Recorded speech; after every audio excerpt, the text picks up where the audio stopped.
Hello बच्चों, आइए इस प्रश्न को देखते हैं। एक पौधे के परागकोश से उसी पौधे के वर्तिकाग्र अन्य फूल पर परागकणों के स्थानांतरण को कहते हैं। विकल्प ए जीनोगैमी, विकल्प बी जिटेनोगैमी, विकल्प सी कैरियोगैमी या विकल्प डी ऑटोगैमी। इस प्रश्न की जो मुख्य अवधारणा वह है परागण के प्रकार। परागण के प्रकार। परागण का तात्पर्य होता है कि परागकणों का पुष्प की वर्तिकाग्र पर स्थानांतरण, इसे ही परागण कहा जाता है। परागण जो होता है यह मुख्य रूप से निम्न प्रकार का होता है। सबसे पहले ऑटोगैमी।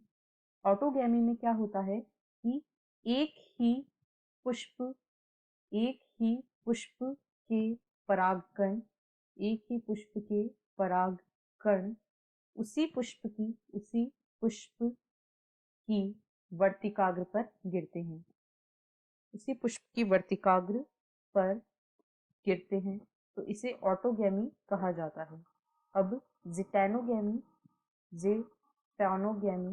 जिटोनोगैमी का तात्पर्य यह है कि इसमें जो परागकण होते हैं, परागकण उसी पादप के दूसरे पुष्प की वर्तिकाग्र पर गिरते हैं। पादप तो वही रहेगा परंतु पुष्प दूसरा होता है, उसके वर्तिकाग्र पर परागकण गिरते हैं। अब जो जीनोगैमी होता है,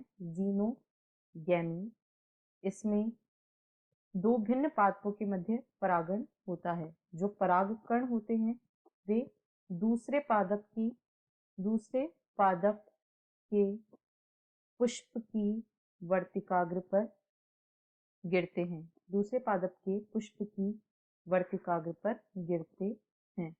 अब हमें प्रश्न में पूछा गया है कि जब अन्य फूल के वर्तिकाग्र पर परागकण गिरते हैं तो उसे अभी हमने देखा जिटोनोगैमी कहा जाता है।